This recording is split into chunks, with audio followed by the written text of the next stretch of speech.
Bismillah, kita mulai. Assalamualaikum warahmatullahi wabarakatuh. Waalaikumsalam warahmatullahi wabarakatuh. Kaifa halukum? Bagaimana kabarnya antum semua? Alhamdulillah Ustaz. Alhamdulillah. Bi khair, alhamdulillah. Semoga dalam keadaan baik semua ya. Keadaan sehat dan tetap menjaga stamina dan semangat untuk melakukan aktivitas antum semua, dan semoga kita mendapatkan keberkahan dari aktivitas kita, ilmu kita, kerja kita, keluarga kita, harta kita semuanya, insyaallah. Ikhwani wa akhwati fillah rahimani wa rahimakumullah, kita akan mulai kajian Islam kanan hari ini insyaallah. Innal hamdalillah nahmaduhu wa nasta'inuhu wa nastaghfiruh wa na'udzu billahi min syururi anfusina wa sayyiati a'malina, man yahdihillahu fala mudilla lahu wa man yudlilhu fala hadiyalah. Asyhadu an la ilaha illallah wahdahu la syarikalah wa asyhadu anna Muhammadan abduhu wa rasuluh. Qala Allah ta'ala ya ayyuhalladzina amanu taqullaha haqqa tuqatih wa la tamutunna illa wa antum muslimun. Ya ayyuhan nas ittaqu rabbakum alladzi khalaqakum min nafsin wahidah wa khalaqa minha zawjaha wa batha minhuma rijalan katsiran wa nisaa'a wattaqullaha alladzi tasaaluna bihi wal arham innallaha kana 'alaikum raqiba. Ya ayyuhalladzina amanu taqullaha wa qulu qawlan sadida yuslih lakum a'malakum wa yaghfir lakum dhunubakum wa man yuti'illaha wa rasulahu faqad faza fawzan 'azima. Amma ba'd. Fa inna asdaqal hadithi kitabullah wa khairul hadi hadi Muhammadin sallallahu alaihi wasallam wa syarrul umuri muhdatsatuha wa kullu muhdatsatin bid'ah wa kullu bid'atin dhalalah wa kullu dhalalatin finnar. Alhamdulillah, segala puji bagi Allah Subhanahu wa taala. Kita sampai saat ini, sampai detik ini masih diberikan kemudahan oleh Allah Subhanahu wa taala dan diberikan waktu, usia untuk terus berbenah diri, memperbaiki diri. Ya, semoga Allah Subhanahu wa taala memberikan kekuatan kepada kita untuk bisa betul-betul menggunakan waktu-waktu usia-usia kita ini sekarang untuk kebaikan. Untuk kebaikan, yaitu maksudnya adalah memperbaiki ibadah kita kepada Allah Subhanahu wa taala, ketaatan kita kepada Allah, ketakwaan kita kepada Allah Azza wa Jalla. Di antaranya adalah kita masih disempatkan untuk ngaji, majelis ilmu ya.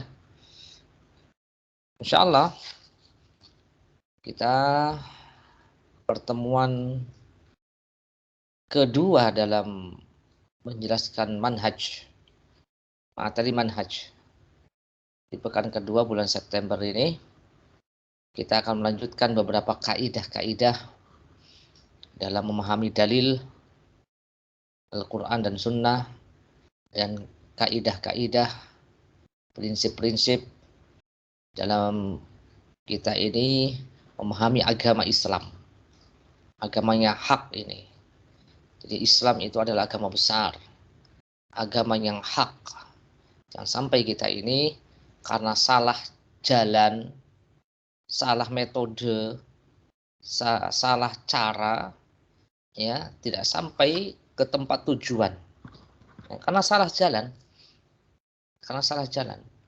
Jadi agama Islam agama yang lurus. Agama yang lurus. Dan ini turun-temurun.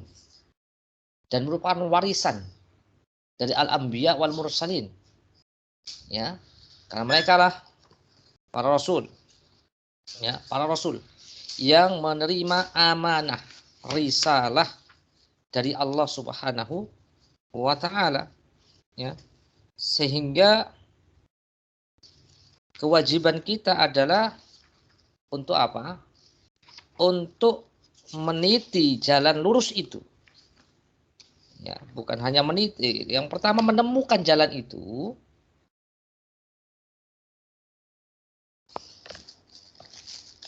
Sebentar.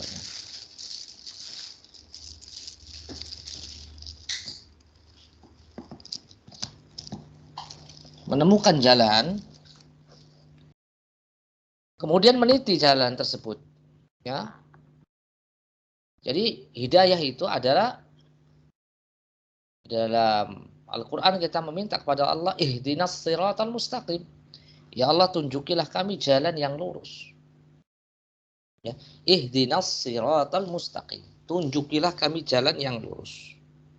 Jadi di sini ada jalan kepada Islam dan jalan di dalam Islam. Ya. Ini dijelaskan oleh Syekh Abdurrahman Nasir As-Sa'di. Ya. Ketika menjelaskan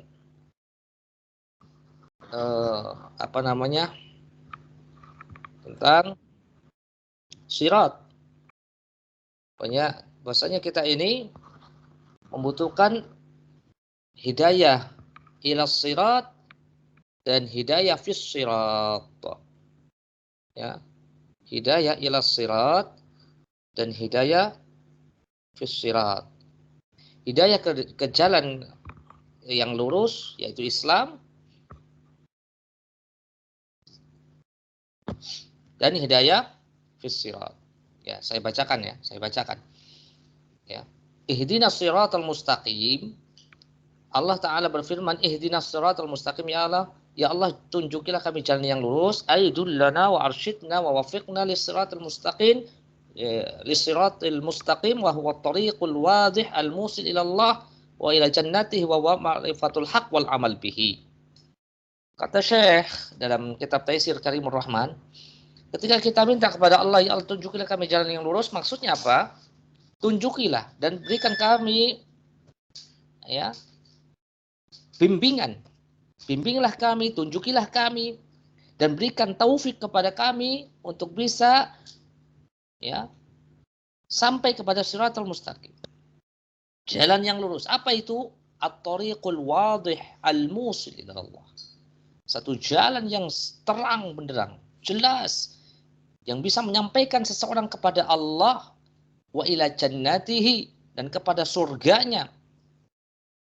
Bagaimana caranya? Ma'rifatul haqqi wal amali bihi.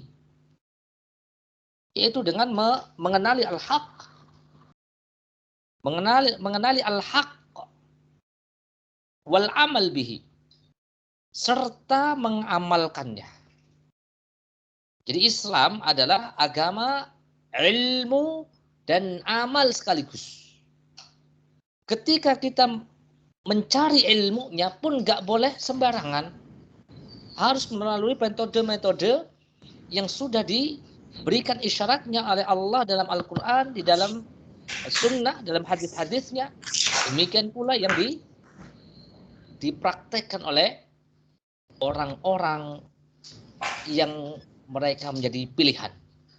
Dari kalangan as-sahabah, tabi'in, atba' tabi'in. Fahdina ila sirat wahdina fis sirat. Nah di sini kata Syekh, maka tunjukilah kami kepada as-sirat dan tunjukilah kami untuk bisa di dalam as-sirat. Al-hidayah ila sirat. Ya. Petunjuk kepada sirat. Maksudnya apa? Luzumu dinil Islam wa tarki ma siwahu minal adyan. Aku juga kan nanti sampai jam 20.45, jadi makanya aku tadi kesini. Ntar aja. Repet banget ya Ustaz. Ingatkan siapa ini? Ya, masih jam istirahat. Siapa ini?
Apa Ustadz, kok suaranya nggak kedengeran ya Ustadz ya?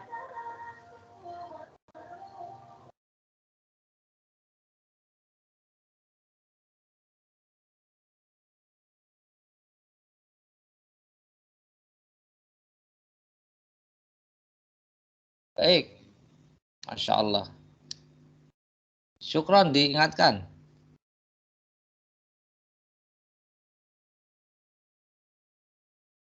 Dari kapan ini? Tadi saya salam kedengeran ya?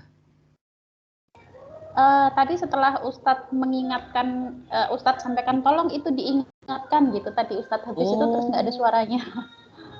Oh, berarti nggak dari awal kan? Nggak dari awal ya? Ya, yang awal tadi masih kedengeran Ustadz. Oh, iya. Baik. Berarti saya tahu. Sampai mana tadi? Oke. Saya tadi menjelaskan tentang hidayah ilas sirat dan fis sirat. Bisa diikuti nggak tadi sebelumnya? Saya sedang membacakan tafsir Abdurrahman Nasir As-Sa'di dari kitab Taisir Karimur Rahman. Masih prolog. Enggak, Ustaz. Enggak. Hah? Nggak nyampe tadi. Terakhir saya sampaikan sampai ya? Saya takutnya enggak. Oke, saya ulangi lagi ya.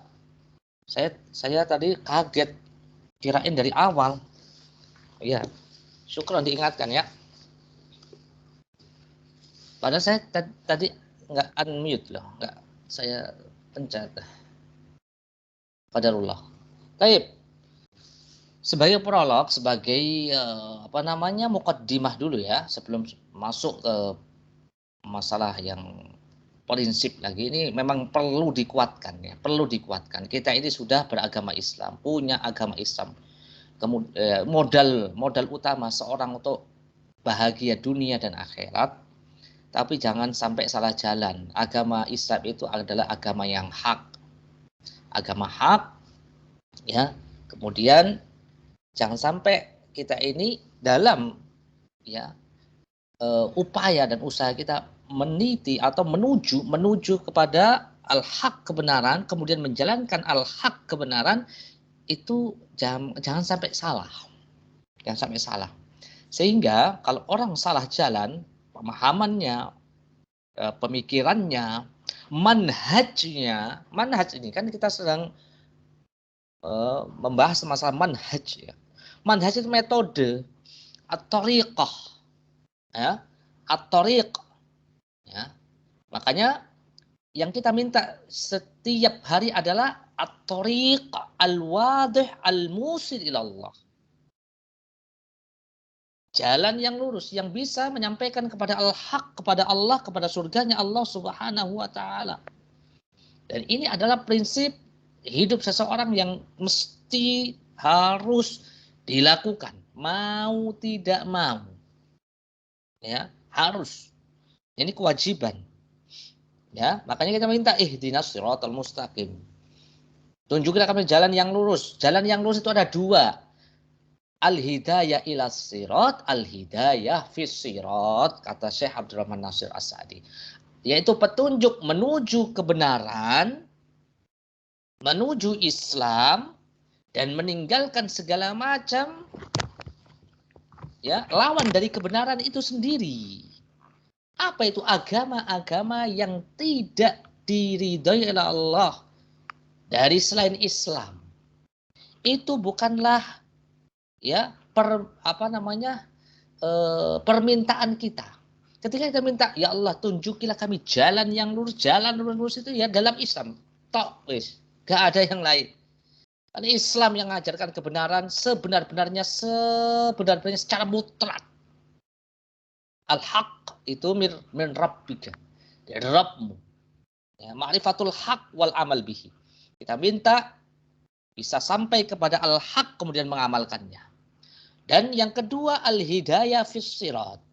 Al-hidayah fis sirat kata Syekh tashmalul hidayah li jami'i tafasilid diniyah ilman wa amalan. Kata beliau, hidayah fis sirat, petunjuk di dalam sirat adalah ya mencakup petunjuk untuk semua rincian-rincian permasalahan agama Islam, ilman wa amalan. Baik secara ilmu dan pengamalan. Ya. Secara ilmu dan pengamalan. Jadi masuk ke dalam rincian-rincian, detail-detail agama Islam itu sendiri. Jadi al-hidayah ila sirat itu secara umum kita berada dalam hidayah agama Islam. Setelah dia diberikan hidayah Islam, jangan diem saja, dia mesti belajar. Dia mesti ya mencari kebenaran itu sendiri secara rinci. Bagaimana cara akidahnya, berakidah yang benar, bagaimana cara beribadah dengan benar, dan ibadah itu bisa ditafsil lagi, akidah itu bisa ditafsil lagi, dirinci lagi, supaya tidak ada yang abu-abu, tidak ada yang ngambang, semua harus jelas, ya. Jadi agama kita ini agama di atas kejelasan, at-tariqul wadih. Jadi harus wadih, harus jelas begitu. Itulah ikhwan wa akhwati fillah rahimani wa rahimakumullah. Ya, bukan jalan orang-orang yang ya ghairil maghdubi alaihim waladdallin, bukan jalan yang dimurkai dan dari kayak kalangan Yahudi. Kenapa mereka dimurkai? Karena mereka berilmu tidak beramal. Waladdallin, bukan jalannya orang-orang Nasrani yang sesat. Kenapa mereka sesat? Karena mereka beramal tanpa ilmu. Sehingga kita minta ya kepada Allah jalan yang benar, jalan yang lurus, yaitu Islam, yaitu apa? Ilmu dan amal. Ya. Ikhwani wa akhwati fillah rahimani wa rahimakumullah. Jadi beberapa poin bahasan kita ini yang akan kita bahas insyaallah, muqaddimah ini mengingatkan beberapa poin yang sudah kita bahas. Kemudian yang kedua, kita lanjutkan kaidah keempat dalam memahami manhaj ya Ahlus Sunnah wal Jamaah ya, dalam memahami dalil. Dalam memahami dalil, bagaimana kita berdalil, berargumentasi, membangun konstruksi ya akidah dan manhaj seseorang itu harus betul-betul kokoh dan baik. Ya, dengan kaidah-kaidahnya, dengan pondasi-pondasinya yang baik. Begitulah ya. Permisalnya kalau kita mau buat bangunan ya harus pondasinya bagus. Ya, harus bagus, kuat, kokoh, besinya juga ukurannya yang pas, sesuai ya. Kemudian semennya juga ya, batu batanya juga nggak boleh asal-asalan, pemasangannya juga seperti itu. Kalau membuat sebuah bangunan, karena Islam itu ibarat bangunan, bunyal Islam ala khamsin. Kata Nabi, Islam itu dibangun atas 5 perkara. Ya, syahadat, salat, puasa, zakat, haji. Jadi kita mau pahami Islam, rukun Islam yang 5 itu pakai pemahaman siapa? Pakai pemahamannya siapa? Orang mau beragama Islam, mengamalkannya pakai cara pemahamannya siapa? Jangan sampai salah pemahaman, salah paham. Ya. Oleh sebab itu dalam pepatah Arab fahmus su'al nisful jawab. Ya, memahami permasalahan itu sudah setengah dari jawaban. Ya, ketika ada soal, kalau dia paham soalnya, maka dia bisa menjawab. Bagaimana cara menjawab yang benar. Kalau dia nggak tahu permasalahannya, nah ini sulit. Ya, nggak tahu permasalahannya, ini sulit. Ya, bagaimana bisa meracik apa namanya obat untuk mengobati penyakit, sedangkan dia nggak tahu sakit apa, nggak paham dia. Ya, bisa saja dia salah meracik, salah mendiagnosa. Ini sakit yang ringan tapi diberikan dosis berat, atau ini penyakitnya berat tapi dikasihnya dosisnya yang ringan. Salah. Makanya kita harus paham ada wadawa. Makanya ada kitab Imam Qayyim itu ada wadawa, racun dan penawarnya. Sehingga kita tahu apa sih racun umat sekarang ini yang mesti kita fahami. Nah, kemudian apa obatnya penawar? Kemudian ini kaidah keempat, prinsip agama Islam sudah dijelaskan oleh Nabi. Ini yang keempat. Jadi 1, 2, 3 sudah kita jelaskan di pertemuan sebelumnya. Kemudian kaidah yang ketiga, kaidah ke berapa nih? Keempat, kelima. Tunduk kepada Allah zahir dan batin. Kaidah yang selanjutnya yang keenam, akal sehat harus mengikuti dalil yang sahih. Kemudian kesimpulan. Baik. Untuk review saja, sebelumnya kita sudah membahas 3 kaidah. Ya. Kaidah apa? Kaidah bagaimana cara seseorang itu memahami dalil. Ya. Yang pertama, sumber pengambilan akidah Islam adalah jelas. Kita selalu mencari kebenaran. Masalah akidah ini adalah yang pertama dari kitabullah, wahyu, Al-Quranul Karim. Kemudian dari sunnah Rasulullah SAW, tentunya yang sahih, dan ijma' salafus saleh. Ini 3. Ini kemarin sudah saya sampaikan muqaddimahnya. Bahwasanya ini juga termaktub dalam surat Al-Fatihah. Ihdinas siratal mustaqim. Ya. Ihdinas siratal mustaqim.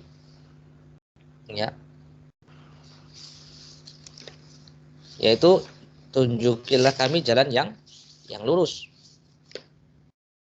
Ya, siratal ladzina an'amta 'alaihim ghairil maghdubi 'alaihim waladdallin.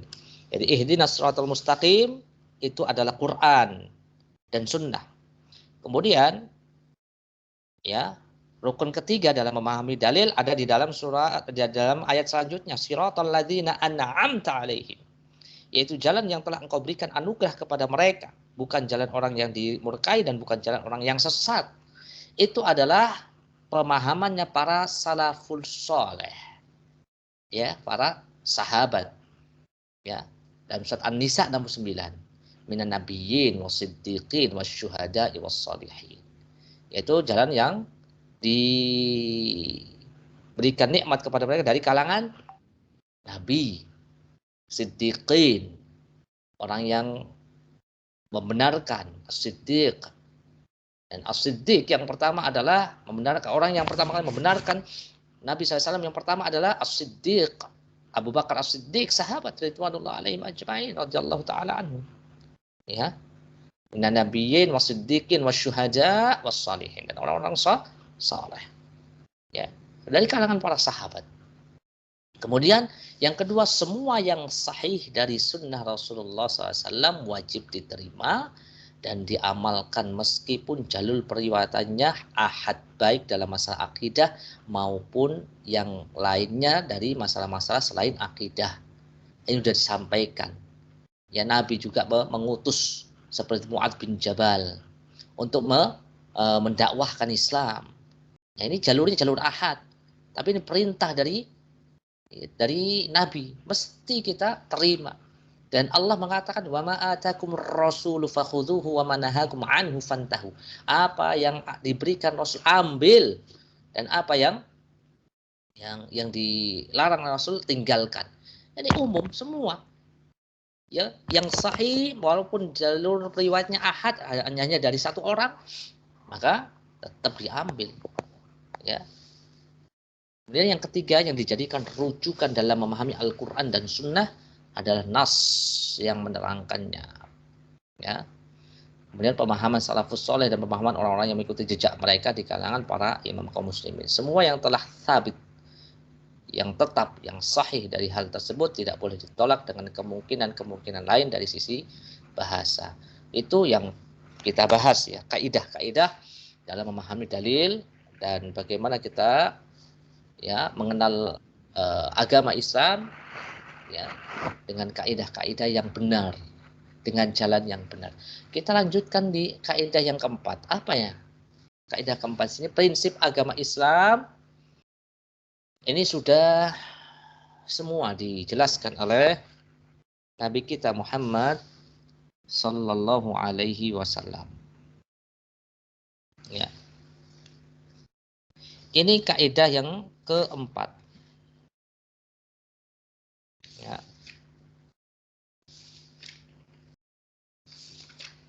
Sehingga konsekuensinya apa? Konsekuensinya lihat di sini. Kalau masalah usuluddin, kalau masalah agama yang paling mendasar, ya, dari yang paling dasar itu sudah diterangkan jelas oleh Nabi SAW, sampai semuanya masalah-masalah yang kecil pun sudah disampaikan oleh Nabi SAW. Ya. Maka konsekuensinya apa? Konsekuensinya adalah nggak boleh, tidak diperkenankan bagi orang Islam ya mengadakan sesuatu baru, mengadakan sesuatu yang baru, bid'ah dalam masalah agama. Jadi bid'ah itu masalah agama, sebenarnya masalah agama, bukan masalah dunia. Ya, kan agama ini. Prinsip agama, usuluddin, semua sudah jelaskan Nabi SAW. Ya, nggak boleh, tidak diperkenankan bagi seseorang yang mengadakan sesuatu baru dan meyakini serta beranggapan bahwa perkara tersebut termasuk bagian dari agama. Kita masalah agama nih, masalah agama. Jadi, tolong ini jangan salah paham. Masalah agama ini sudah menjadi hak, ya, haknya Allah dan Rasulnya. Tidak boleh ditambah-tambah lagi. Karena Allah memang sudah menyempurnakan agamanya. Allah sudah sempurnakan agamanya. Sudah 100%. Ya, agamanya sudah 100%, sudah sempurna. Jangan ditambah. Kalau sudah 100% ditambah, ya. Nilaimu berapa nilaimu? Kan nilai paling tinggi 100 ya. Kalau ditambah 101, 110, itu bukan nilai namanya itu. Ya, itu malah cacat itu. Ya. Jadi Islam sudah sempurna, wahyu telah terputus dan kenabian telah ditutup. Ya. Sebagaimana firman Allah Subhanahu wa taala, nah ini dalilnya ya, dalilnya. Ya. Dalam surat Al-Maidah ayat 3. Apa kata Allah? Ya, kita perhatikan. Al-yauma akmaltu lakum dinakum wa atmamtu 'alaikum ni'mati wa raditu lakumul Islam madina. Nah, apa kata Allah? Pada hari ini telah kusempurnakan untukmu agamamu dan telah kucukupkan kepadamu nikmatku dan telah kuridhoi Islam itu jadi agamamu. Ya, al-yauma akmaltu, aku sudah sempurnakan untukmu agamamu. Agama Islam sudah sempurna. Ya, wa atmamtu 'alaikum nikmati, dan aku cukupkan ya nikmatku untukmu dan telah aku ridhoi Islam sebagai agama. Ya. Ini besar, ini ayat besar. Ya.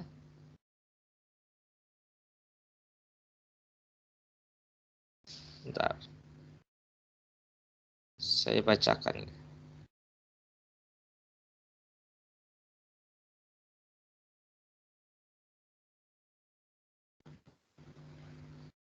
Di dalam surat Al-Maidah ayat 3, ini keterangan yang sangat terang. Ya. Bahwasanya Islam itu agama yang sempurna. Kalau sesuatu yang sudah sempurna ditambahin, nggak sempurna jadinya, cacat. Contohnya, jari manusia itu sempurna 10, jari tangan. Kalau ditambahin misalnya, tambahin 1 aja jari. Ya. Apakah menjadi sesuatu yang baik? Cacat malah.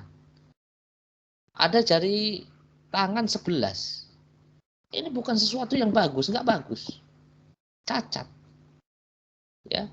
Demikian yang lainnya, mata 2, telinga 2, kaki 2, beserta jari-jarinya ada 10. tambahin satu aja. Ya. Itu bukan menjadi sebuah kesempurnaan, tapi sebuah kekurangan. Ya. Saya bacakan tafsirnya dari Imam Ibnu Katsir dalam tafsir Ibnu Katsir. Ketika menafsirkan ayat ini, Al-Maidah ayat 3, beliau Imam Ibnu Katsir mengatakan hadzi akbaru ni'amillah azza wa jalla. Ini merupakan nikmat Allah yang sangat besar. Ala hadhil ummah, untuk umat ini. Makanya kita bersyukur kepada Allah dengan Islam. Ya. Haitsu akmala ta'ala lahum dinahum. Falyatahjuna ila dini ghairihi. Di mana Allah sudah menyempurnakan agama Islam, agama mereka kaum muslimin, sehingga mereka tidak perlu lagi mengambil agama yang lain. Wala ila nabiyyin ghairi nabiyyim, dan tidak perlu lagi mengambil nabi-nabi selain nabi mereka. Shalawatullah wa salamuhu walihadza ja'alahu Allah khatamal anbiya. Oleh sebab itu Nabi Muhammad dijadikan sebagai penutup para nabi. Wa ba'atsahu ilal insi wal jinni fala halal illa ma ahallah. Dan Allah mengutus Nabi Muhammad untuk manusia dan jin. Jadi manusia dan jin wajib ikut ajarannya Nabi. Fala halal illa ma ahallah. Tidak ada satu yang halal kecuali sudah ya dihalalkannya. Ya, wala haram illa ma harrama. Dan tidak ada sesuatu yang haram kecuali yang sudah diharamkannya. Wala dina illa ma syara'ah. Tidak ada agama kecuali yang telah disyariatkannya. Wa kullu syai'in akhbara bihi fahuwa haqq. Dan segala sesuatu yang dikabarkannya itu adalah sesuatu yang hak, sidqun, benar. La kadzib, tidak ada ya. La kadziba fihi wala khulf. Tidak ada kedustaan, kebohongan di dalamnya. Kama qala ta'ala, sebagaimana Allah Ta'ala berfirman, wa tammat kalimatu rabbika sidqa wa adla. Dan selesailah, tamatlah kalimatu rabbika. Kalimat-kalimat Rabbmu, wahyu-wahyu dari Rabbmu, sidqan, dalam keadaan sidqan, hak, benar, wa adla, dan penuh keadilan. Ay sidqan fil akhbar, yaitu benar dalam kabar-kabarnya, wa adlan fil awamir wan nawahi, dan adil dalam perintah dan larangannya. Falamma akmalad din lahum tammatin ni'mah alaihi. Ketika Allah menyempurnakan agama Islam, la tammat ni'mah, maka sempurnalah nikmat itu yang diberikan kepada kaum muslimin. Oleh sebab itu Allah mengatakan dalam ayat ini, pada hari ini telah aku sempurnakan untuk kamu agamamu, dan telah aku cukupkan nikmatku untukmu, dan telah aku ridhoi Islam sebagai agamamu. Fardauhu antum li anfusikum, maka ridholah Anda semuanya untuk Anda berada di dalam agama tersebut. Fa inna din alladzi radiyallahu wa ahabba, ini adalah agama satu-satunya yang Allah ridai dan Allah cintai. Wa ba'atha fihi afdal rusulihil kiram wa anzala bihi asyrafa kutubihi. Ya. Yang mana ya, wa ba'atha bihi, Allah mengutus rasul yang paling afdal, yang paling utama, yang paling mulia, dan Allah telah menurunkan kitab yang paling mulia. Ya, itulah Islam, agama Islam. Ya, kita bersyukur dengan agama yang sudah sempurna ini. Jadi kaidah yang keempat ini kaidah yang sangat besar. Kaidah yang sangat apa? Yang sangat besar. Ya, kita betul-betul ikuti sajalah apa yang disampaikan oleh Allah dalam Al-Quran, dalam sunnah-sunnahnya. Tidak perlu mencari alternatif yang lainnya, dan tidak boleh kita membuat catatan kaki di dalam Al-Quran, membuat tambah-tambahan. Tidak boleh. Ya, apa kata Rasulullah SAW? Ya, man ahdatha fi amrina hadza ma laysa minhu fahuwa rad. Barang siapa ahdatsa, berbuat sesuatu yang baru. Ini rukun pertama ya. Inilah pengertian bid'ah yang disampaikan oleh Nabi SAW. Man ahdatsa, barang siapa mengadakan sesuatu yang baru. Satu, sesuatu yang baru. Ya. Enggak sampai di sini. Loh, situ pakai HP, itu pakai laptop. Berarti bid'ah dong. Jangan dong. Ya. Situ pakai mobil. Bukan ini. Man ahdatsa fi amrina. Rukun kedua adalah fi amrina, dalam urusan agama kami. Bukan masalah fi amri dunyana. Bukan masalah dunia. Fi amrina, dalam permasalahan agama. Fi amrina. Hada. Ya. Ya, ini yang kedua, rukun kedua. Bid'ah itu sesuatu yang baru dalam permasalahan agama. Ma laisa minhu, sesuatu yang bukan darinya, dari agama, fahuwa raddun, maka dia tertolak. Hadis riwayat Imam Bukhari, Imam Muslim. Ini adalah pengertian bid'ah yang disampaikan secara apik oleh Nabi kita Muhammad sallallahu alaihi wasallam. Ikuti saja apa yang disampaikan oleh Nabi sallallahu alaihi wasallam. Nanti kaidah yang selanjutnya itu at-taslim, ya. Sami'na wa ata'na. Agama Islam adalah agama manut, agama patuh, agama ketaatan, agama ittiba, ya, ikuti apa yang telah diperintahkan, ya, ikuti perintah dan jauhi apa yang sudah dilarang. Itu saja.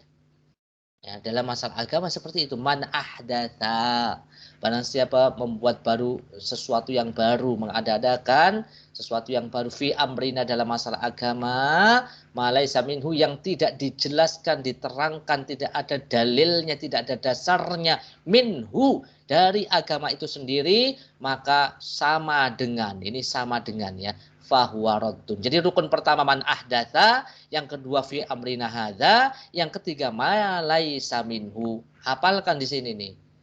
Ya, kalau mau ditanya apa itu bid'ah? Bid'ah kata Nabi SAW adalah man ahdatsa fi amrina hadza ma laisa minhu fahuwa raddun.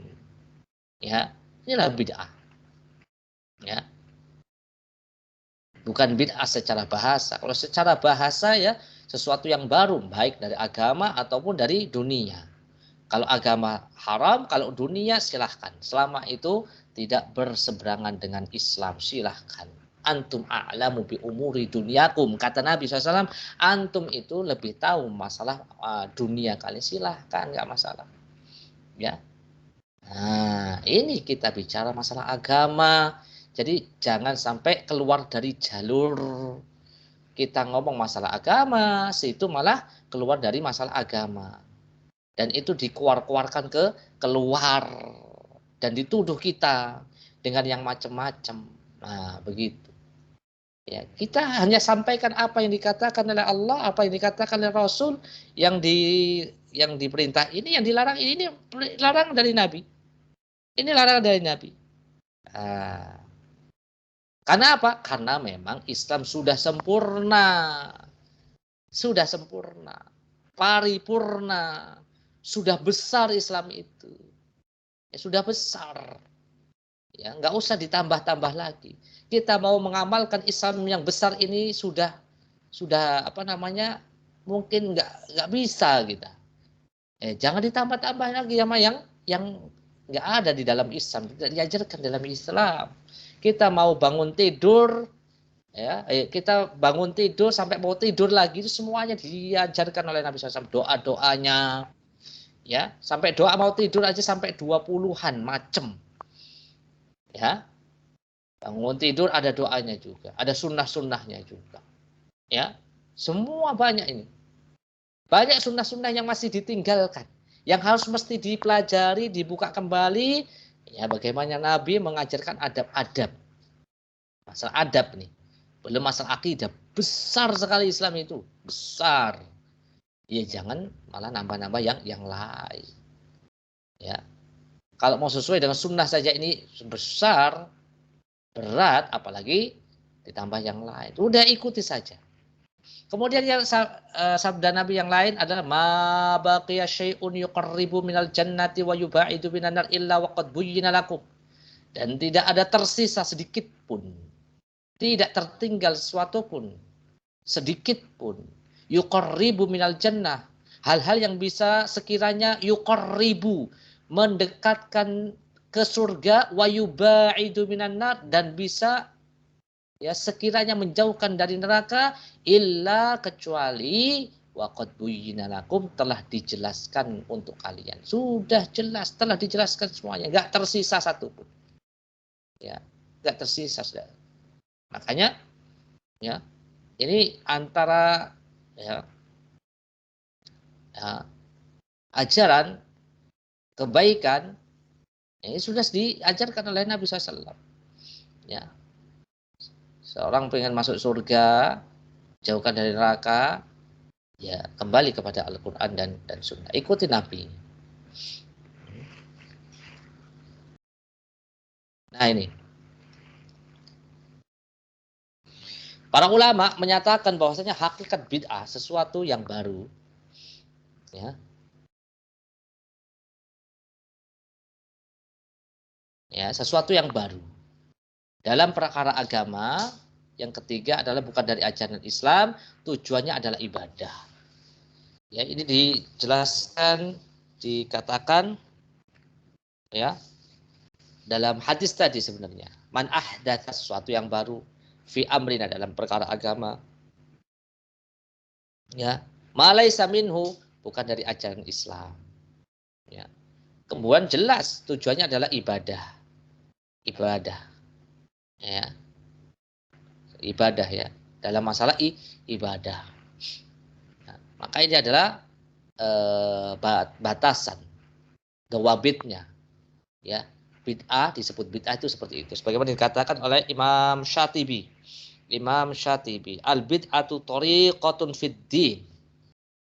At-tariqah fid din. Ya, mukhtara'atun.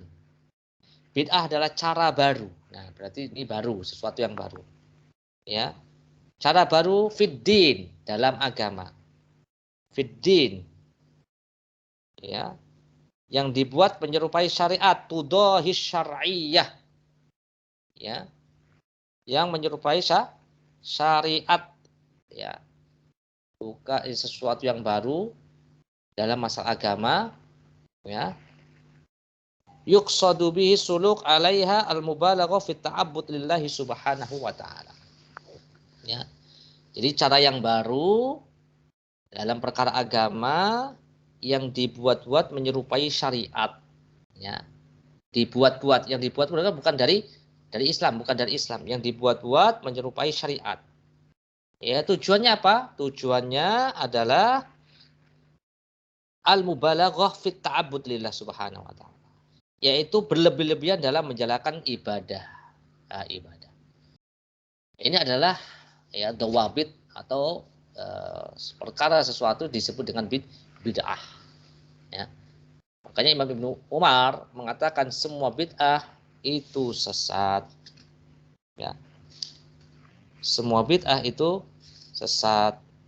Kullu bid'atin dolalah wa in ra'ahan nasu hasanah. Semua bid'ah adalah sesat meski manusia memandang itu baik. Abdullah bin Mas'ud juga mengatakan hendaklah kalian mengikuti, ya, ittabi'u, dan jangan kalian berbuat bid'ah, wala tabtadi'u. Sungguh kalian telah dicukupi dengan Islam. Waqad kufitum. Dan setiap bid'ah adalah sesat. Ya. Dan perkataan imam-imam yang lain seperti Imam Sufyan Ats-Tsauri, al-bid'ah ahabbu ila iblis minal ma'siyah. Bid'ah itu jauh lebih disukai oleh iblis daripada maksiat.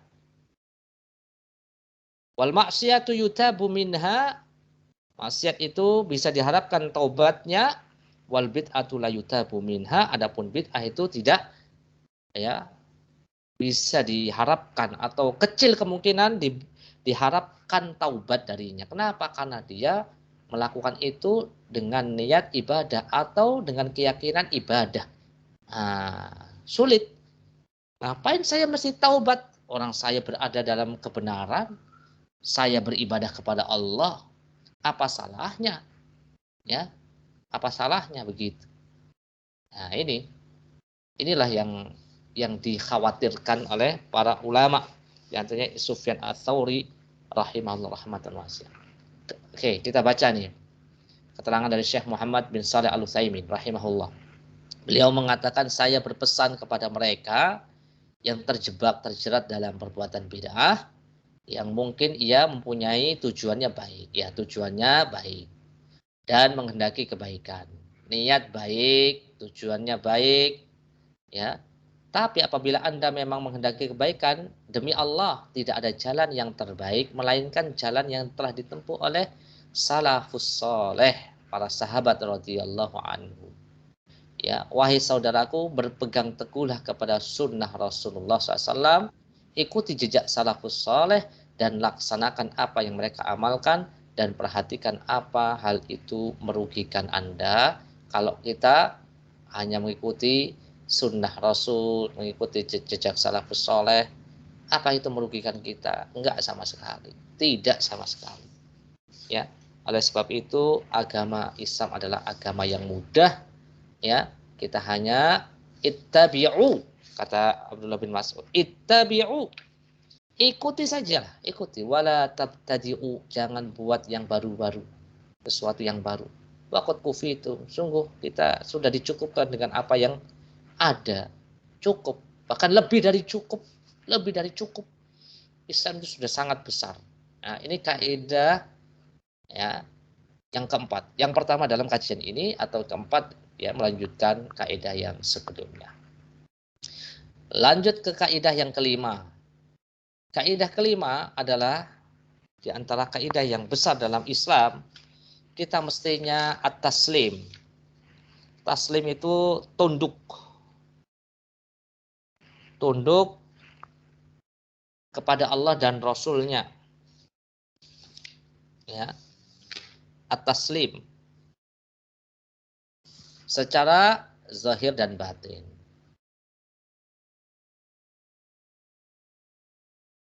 Di sini. Jadi at-taslim, patuh dan taat hanya kepada Allah dan Rasul-Nya, lahir dan batin. Ya. Berarti apa? Konsekuensinya berarti nggak boleh kita membenturkan perkataan Allah dan Rasul-Nya, ya, Al-Quran dan Sunnah yang sahih, dengan apa? Dengan kias. Ya, ada kias yang berbenturan dengan Al-Quran Sunnah, kita tinggalkan kias. Dengan zauq, kita benturkan dengan zauq perasaan. Ya, jangan dikalahkan dengan kias, zauq, atau kasyaf, penyingkapan tabir rahasia. Ya, orang-orang sufi. Kemudian dibenturkan dengan pendapat syekh, pendapat imam, pendapat tokoh-tokoh ulama yang lainnya. Kalau berbentur dengan Al-Quran dan Sunnah yang sahih, maka kita lebih mementingkan apa yang Allah katakan, Rasul sabdakan. Maka sepatutnya seorang muslim itu ya berserah diri. Berserah diri. Ya, sebagaimana dalam surat An-Nisa 65. Berserah diri. Ya, tunduk kepada Al-Quran dan Sunnah dalam masa akidah dan hukum-hukum yang lainnya. Ini Allah Ta'ala berfirman dalam surat An-Nisa 65.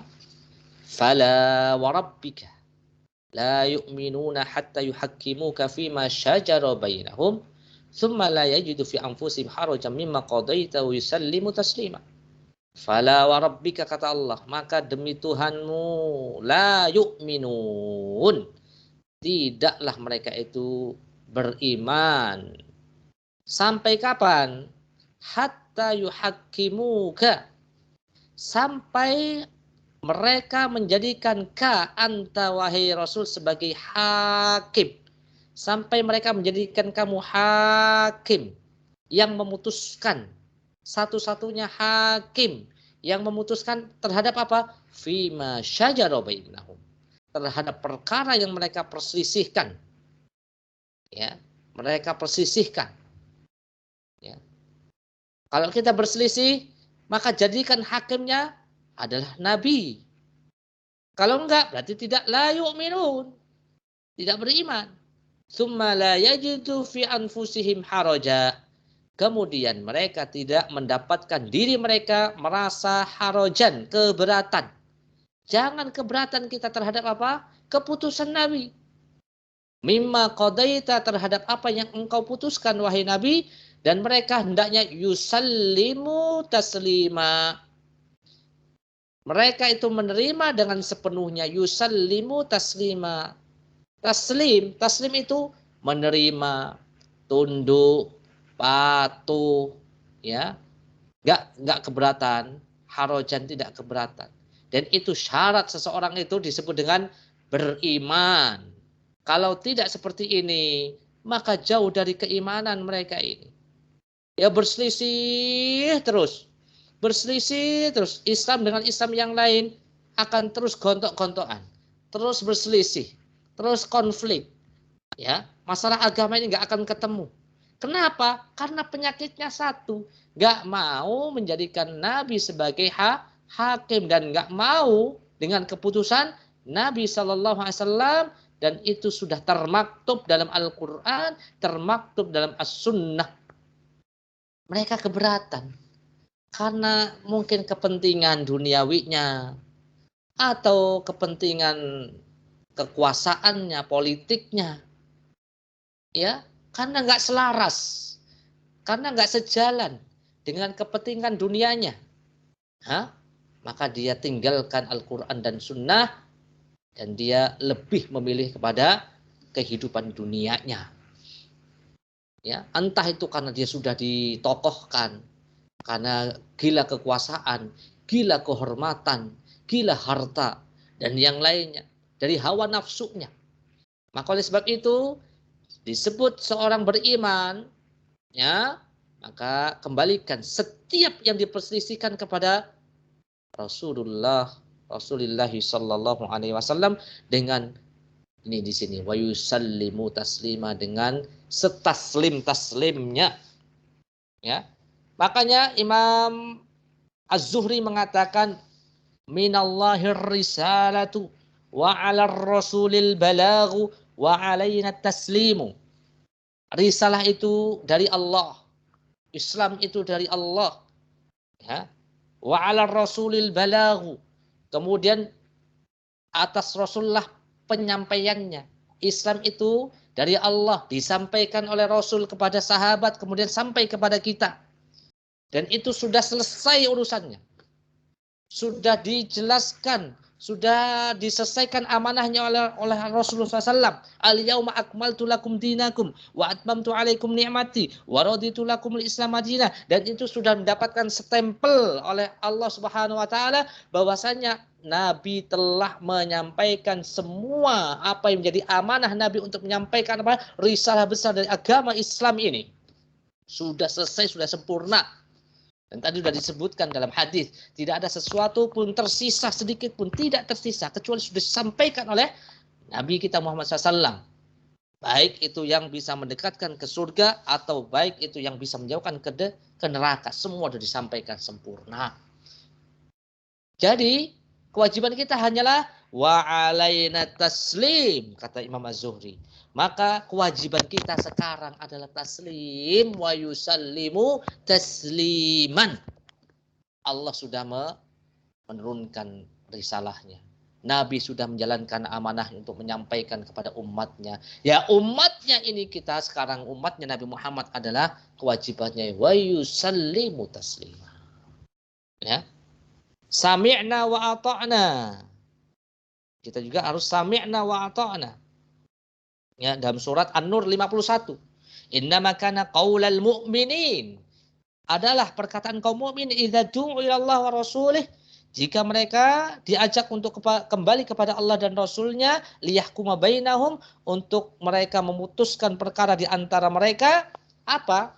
An yaqulu sami'na wa ata'na, perkataan mereka ketika diajak untuk kembali kepada Allah dan Rasul-Nya dan berhukum kepada Allah dan Rasul-Nya, ya, memutuskan perkara di antara mereka, konflik di antara mereka, kembali kepada Allah dan Rasul-Nya, maka dia mengatakan an yaqulu sami'na wa ata'na, kami dengar, kami taat, wa ulaika humul muflihun, mereka lah orang-orang yang beruntung. An-Nur ayat 51. Ya, dan ayat-ayat yang lain banyak sekali.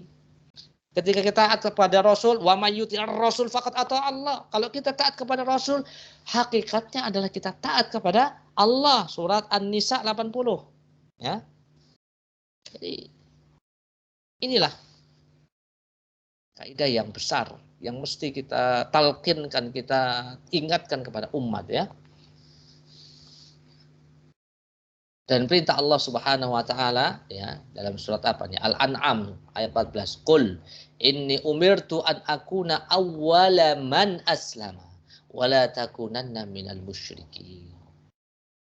Katakanlah wahai Muhammad, inni umirtu, sungguh aku diperintah, an akuna awwala man aslam, supaya aku menjadi orang yang pertama kali, ya, aslam, berserah diri, ya, berserah diri, taat kepada Allah dengan penuh ketundukan.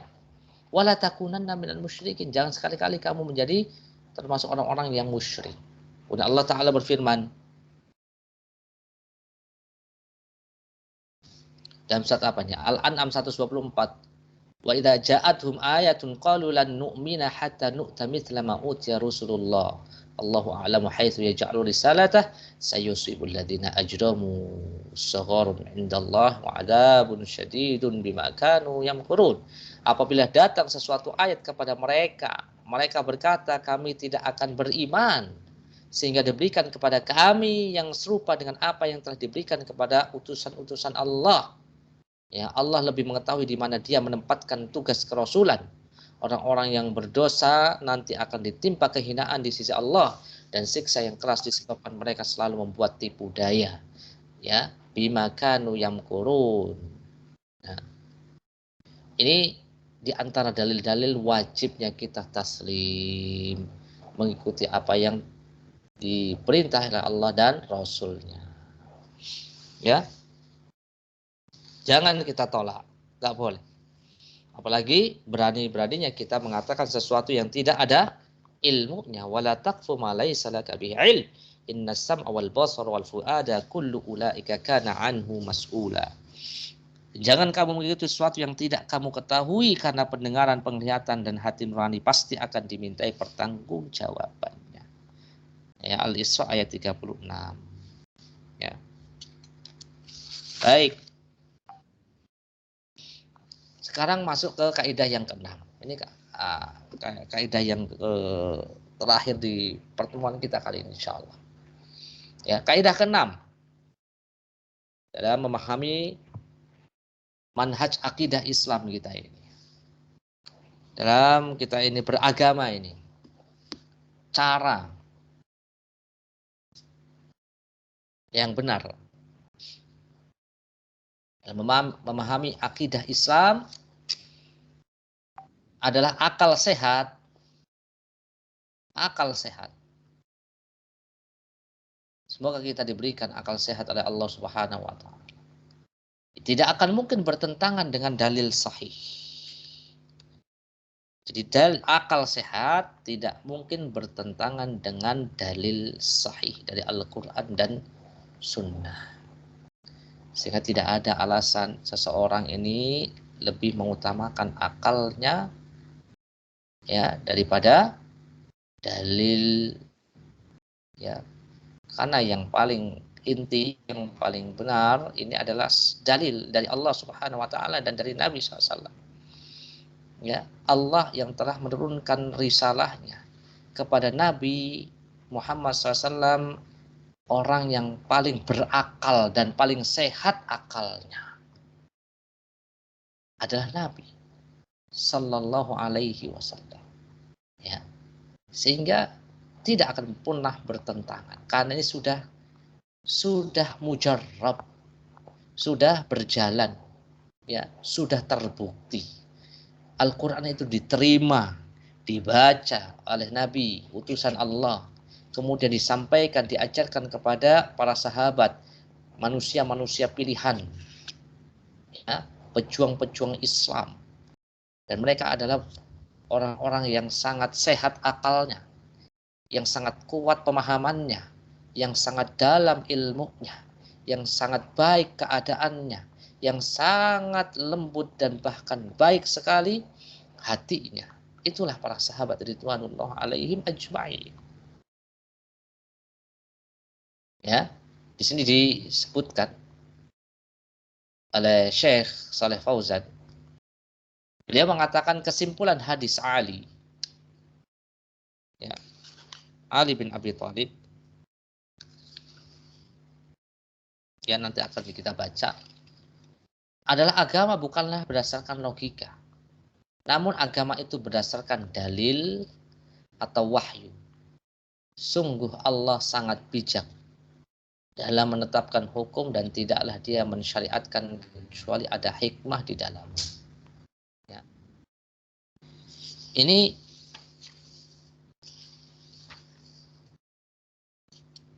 Nabi Syekh Saleh Fauzan menjelaskan, ya, jelaskan, yaitu tentang hadis Ali yang mengatakan bahwasanya agama itu bukan dengan akal. Kalau agama dengan akal, sungguh ya bagian bawah khuf itu jauh lebih utama untuk dibasuh ketika ada syariat mengusap khuf, karena dia lebih kotor. Tetapi tidak demikian ajaran dari Nabi SAW. Kita diperintahkan ketika untuk mengusap khuf itu adalah bagian atasnya. Ya, ini menunjukkan bahwasannya kata beliau, ya, agama itu tidak dengan akal, dengan logika. Tidak sampai logika kita, nggak nyambung kita. Akal kita sangatlah terbatas. Wa ma utitu minal ilmi illa qalila. Kata Allah, tidaklah kalian diberikan ilmu kecuali sedikit. Nggak mungkin, nggak nyampe. Ya. Kemudian Syekhul Islam juga mengatakan bahkan akal adalah syarat untuk mengilmui sesuatu dan untuk beramal.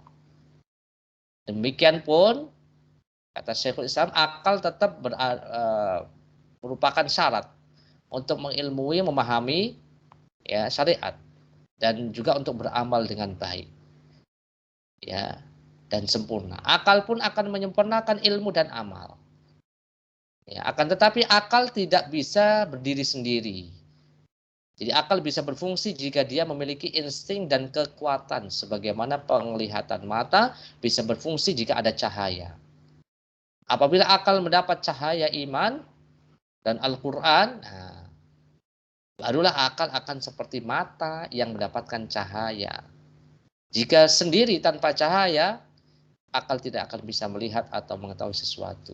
Ini perumpamaan yang diberikan kepada kita semua dari Syekhul Islam Ibnu Taimiyah. Jadi akal itu tetap harus digunakan untuk apa? Memahami syariat, ya. Jadi akal masih mendapatkan, bahkan sangat dijunjung tinggi oleh Islam. Bukan Islam itu tidak menjunjung tinggi akal, tetapi akal itu dijunjung tinggi untuk apa? Memahami Al-Quran. Dalam Al-Quran, ya, bukannya ada la'allakum tatafakkarun, agar kalian itu berpikir. Kemudian afala taqilun, dalam surat Al-Baqarah 44, apakah kalian tidak berakal? Ini menunjukkan kita ini harus menggunakan akal.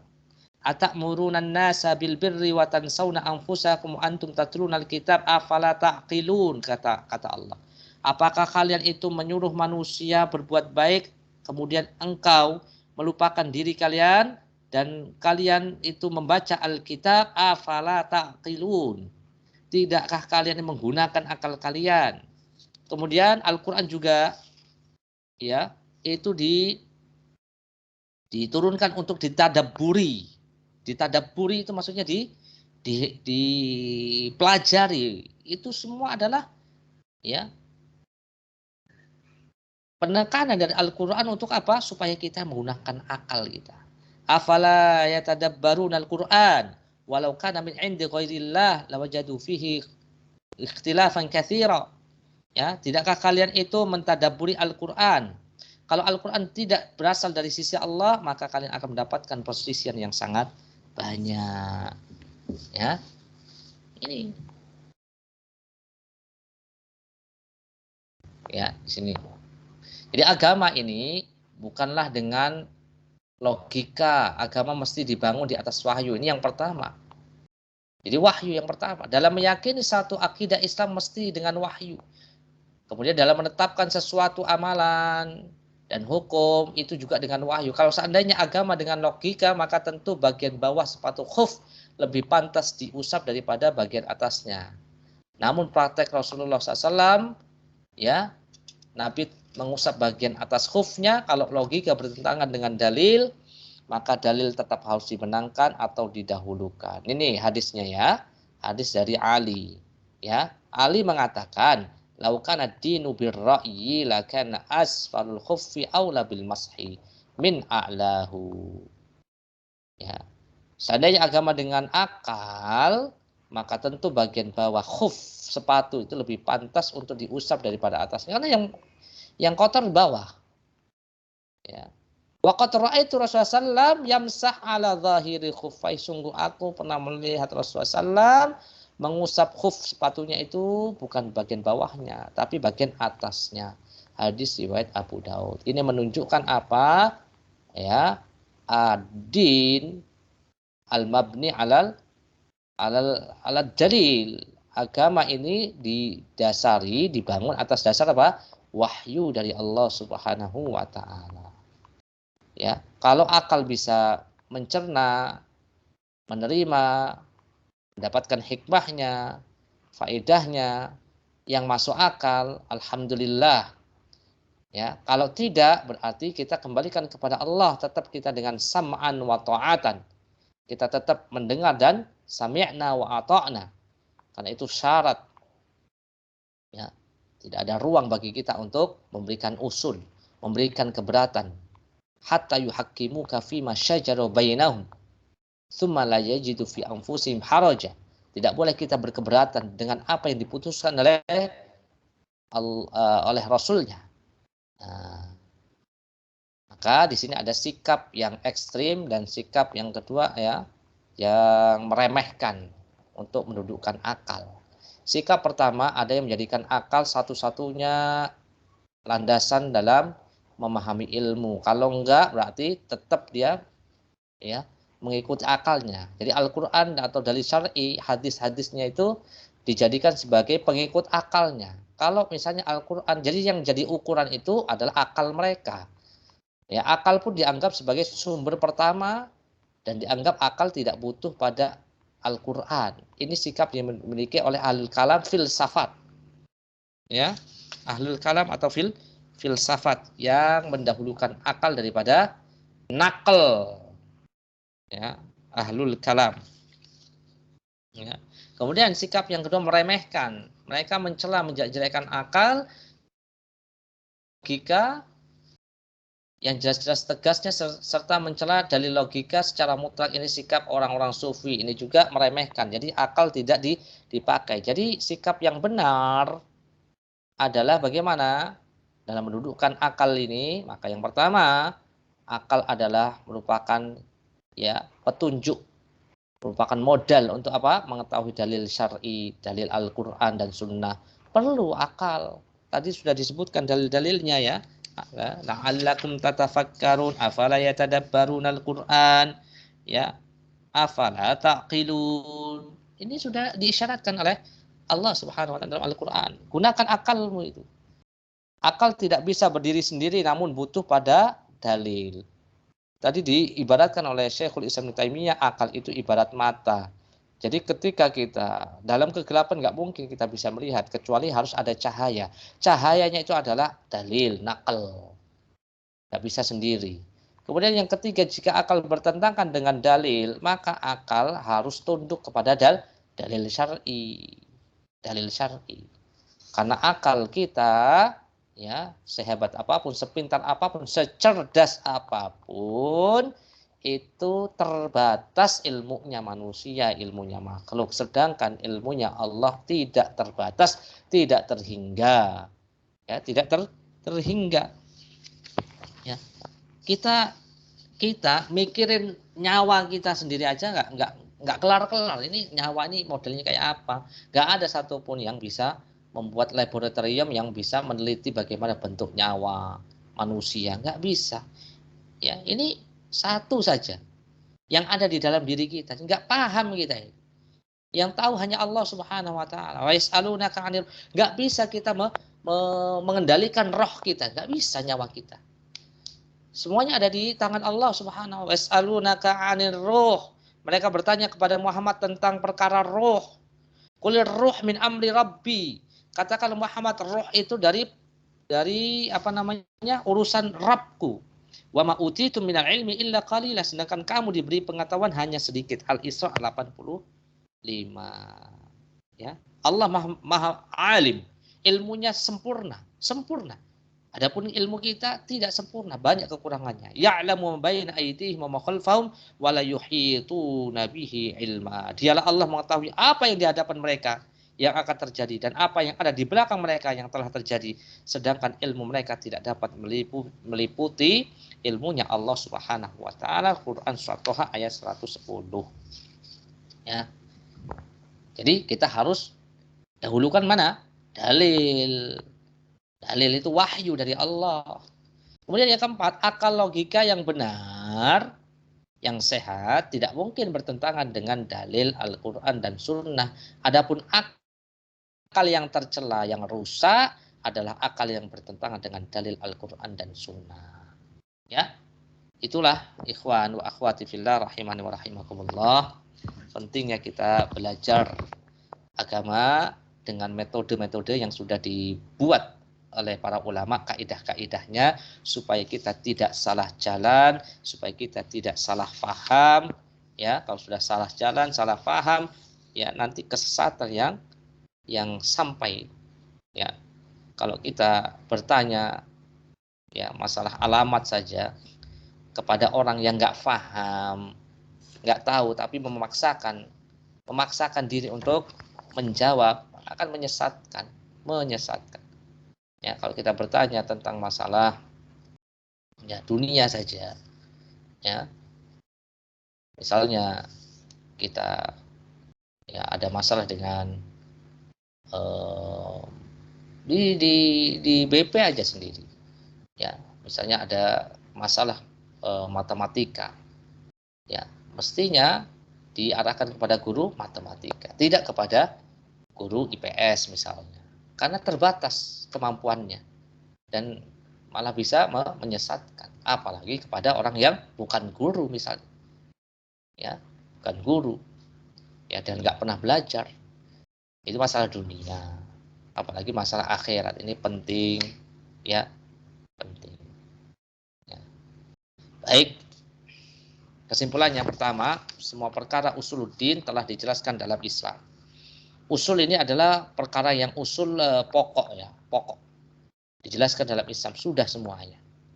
Ma baqiya syai'un, kata Nabi SAW, tidak ada satupun yang tersisa yang bisa mendekatkan kepada surga, menjauhkan ke neraka, illa waqad buyyina lakum, sudah dijelaskan oleh Nabi.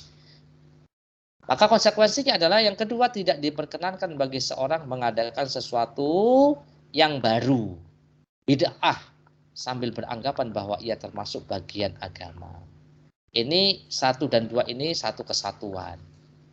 Kalau sudah kita pahami, yakini semua sudah dijelaskan oleh Allah dan Rasul-Nya perkara agama, maka jangan melakukan yang kedua. Jangan melakukan kedua, membuat perkara-perkara baru dalam masalah agama, karena ini adalah perkara yang sesat. Ya. Kemudian yang ketiga, kepatuhan zahir dan batin kepada dalil. Kita taslim, ya, wa yusallimu taslima. Ya, kita betul-betul taslim kepada agama Islam. wa yusallimu taslima. Ya. Nih, yang ketiga, kemudian konsekuensinya adalah ya, kalau sudah taslim, jangan sampai kita mempertentangkan antara dalil dengan yang lain. Kalau sudah patuh taslim, jangan dibenturkan lagi dengan selainnya. Ya. Dengan apa? Dengan perkataan tokoh-tokohnya, ustadznya, kiainya, atau dengan perasaannya, atau dengan kasyaf, dengan tabir. Ya. Kemudian yang kelima, akal yang sehat akan selalu sama dengan dalil yang sahih. Ya. Akal yang sehat akan selalu sama dengan dalil yang sahih. Yang keenam, jika terdapat pertentangan antara dalil dan akal, maka ya, sikap ahlu sunnah wal jamaah tegas di sini tetap kembali kepada wahyu, karena wahyu itu adalah ilmu dari Allah Subhanahu wa taala yang meliputi segala sesuatu. Adapun akal manusia ini adalah sangat terbatas dan sangat lemah. Ya. Wallahu a'lam bishawab. Demikian apa yang bisa disampaikan. Ya, karena memang waktu dan ruang yang belum mungkin disampaikan semua. Mudah-mudahan yang sedikit ini bisa mewakili. Semoga bermanfaat. Sampai di sini. Silakan bagi yang mau bertanya. Barangkali kita juga mendapatkan istifadah dari antum, dari pertanyaan antum, atau sekaligus teman-teman kalau ada yang mau mengerjakan postes silahkan. Wassallallahu ala nabiyyina Muhammadin wa ala alihi wa sahbihi wasallam. Waalaikumsalam. Assalamualaikum.